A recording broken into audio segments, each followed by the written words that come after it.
Hi, Christina here, and this is one of our favorite times of the year at HR Jetpack, when we have an opportunity to hear from all of our students who passed their SHRM certification exams. Now, if you're one of those folks who recently earned their SHRM certification and became a SHRM certified professional, congratulations to you. That is awesome, and I'm sure that you definitely put the work in order to make it happen. Now, oftentimes we hear from our students who passed after that want to come back to one of our classes to share their feedback. What were their lessons learned during their journey? And that happened just the other night with one of our students named Connie. And I want to highlight some of the awesome feedback that she shared with us. Absolutely love the tips that she talked about and how she talked through everything that she had done in order to earn her SHRM certification. So I want to highlight some of those tips in this video. So let's listen in. My biggest thing that helped me, and I'm not gonna lie, Miss Christina does situational item questions. Like, she tells you how to get past that. And she like kind of breaks it down to like tell you what's important, like how to eliminate the wrong answers. Y'all, that's very important. I did that at the last minute and it helped me so much through my situational judgment items. I had a lot of questions on corporate social responsibility, relationship management, pretty much everything in the people book. Great, so let me pause the video right there for a moment. So Connie is talking about the more difficult questions on the exams, referred to as situational judgment items, or SJIs. Now, she knew you had to learn how to break these questions down to identify the best answer. Here's the tough part about SJIs, that all 4 answers are right, essentially. In the real world, you could implement one of all of those 4 answers, or all 4, as a matter of fact. But your goal, and Connie figured this out, she knew this, she prepared for this. She figured out how to identify the best response. And we talk about that a lot at HR Jetpack. How do you dig into the best response? And so that's where you need to focus your energy, just like Connie. All right, let's move on to another one of her awesome tips here. I utilized all of the practice questions. So we have a practice exam. I literally took that like 3 times. And I seen where, my strength and my weaknesses were. And believe it or not, even in the practice exam, my strength was in people. Like, I'm talking about the strongest part of what I was doing in the practice exam was the people section. My weakest point was kind of like workplace, but it wasn't like super weak. It was just like kind of in the middle.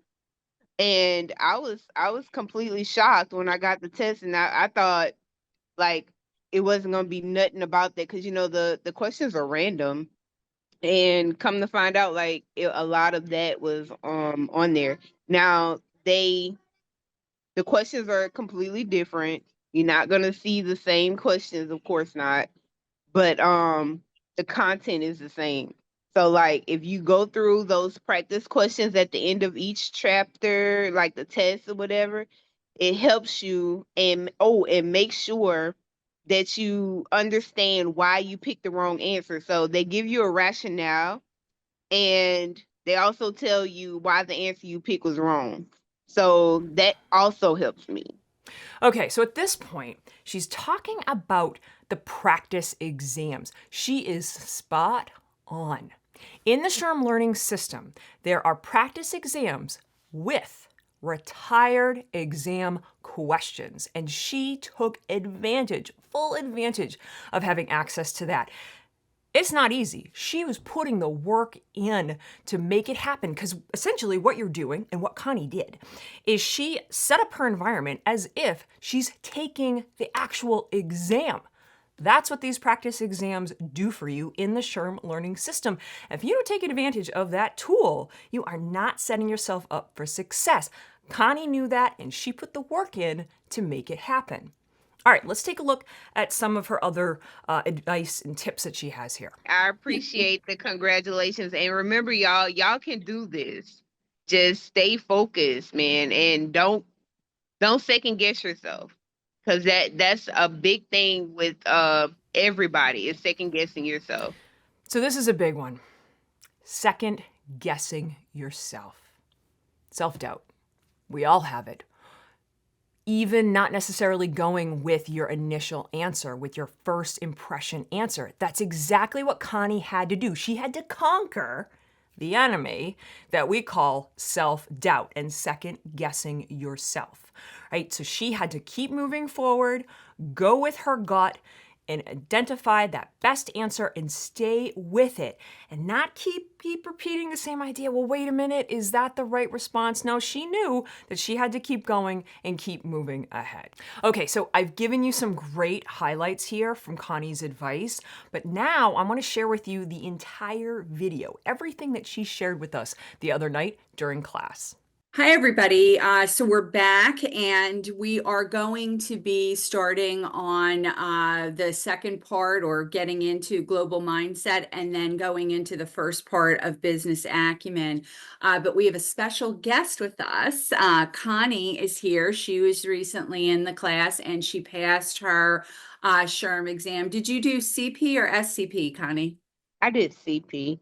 She did CP, and so I invited her to come on and talk with everybody about her experience with the exam and, maybe take some questions from people. We won't keep her all night, but you're welcome to stay the whole night for the class if you want to do it. But so, Oh no. so I did my share, you guys. So, tell us a little bit about, how the exam went, those kinds of things, anything you want to share about how you prepared and, we'll let you have the floor. Okay. So I actually started studying like 5 months ago. So like it literally took all that time, you guys. Like reading is very, very important, but also comprehending what you read because I had to read organization like twice because I read it and couldn't tell you nothing in it.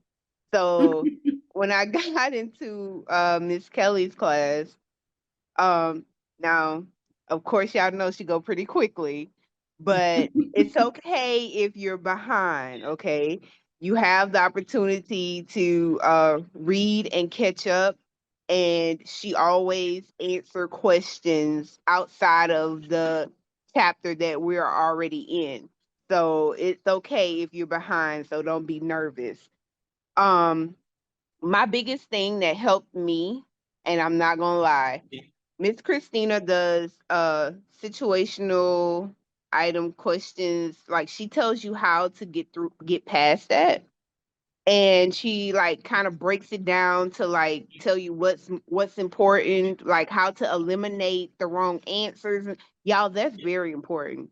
I did that at the last minute and it helped me so much through my situational judgment items. I had a lot of questions on corporate social responsibility, um relationship management, um pretty much everything in the people book, pretty much. And it was more so knowledge based, everything in that people book. So like if you don't know the content, it's I'm telling you, it's no way past it. You got to know the content pretty much. So I was nervous going in because it was my first time. This was the first time I've ever taken this exam. Like I was listening to a lot of people and they were like, "Oh, I failed the first time, but second time's the charm." I'm going in with that mindset of I am going to pass. HR Jetpack literally tries to keep you in the mindset of you are going to pass. Okay, so I kept that mindset and literally as nervous as I was, um I went in there and I did it. I couldn't believe it. Like, they have a survey at the end and they They pretty much wanted to know like how was the exam and how Prometrics did. And I was just so upset because I thought I had failed. And I was just like, I'm gonna give y'all real survey answers. This was horrible. But when I at the end of the survey and it told me congratulations, y'all, I hit them people flow.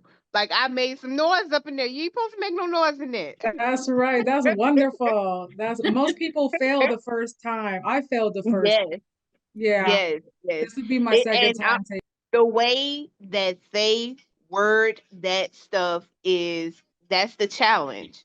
If you don't know the material, and I mean that with everything, if you don't know the material, you're not gonna get past it. You have to know and comprehend exactly what you're studying. That's why, like, if Miss Kelly's saying or she's asking y'all, do you have any questions? Please ask questions. Please ask as many questions as y'all can. I know that, we go through the material pretty quickly, but if you're studying and if you're reading and it's something that you don't understand or something that you need more focus on, let her know, please, because she's so knowledgeable. And I had to come back and I found her on LinkedIn to thank her because it was plenty of nights. I'm not joking. I'd be like, Miss Kelly, I'm 2 chapters behind, but oh my God. And regardless of how many chapters I was behind, like she would go back and go over that material for me. So yeah, So it worked. how were there any how did you go about, because we all have different kind of study techniques and that kind of things, like, Yeah. what was your study technique that you used? So I utilized all of the practice questions. So we have a practice exam. I literally took that like 3 times. And I seen where, my strength and my weaknesses were. And believe it or not, even in the practice exam, my strength was in people. Like I'm talking about the strongest part of what I was doing in the practice exam was the people section. My weakest point was kind of like workplace, but it wasn't like super weak. It was just like kind of in the middle.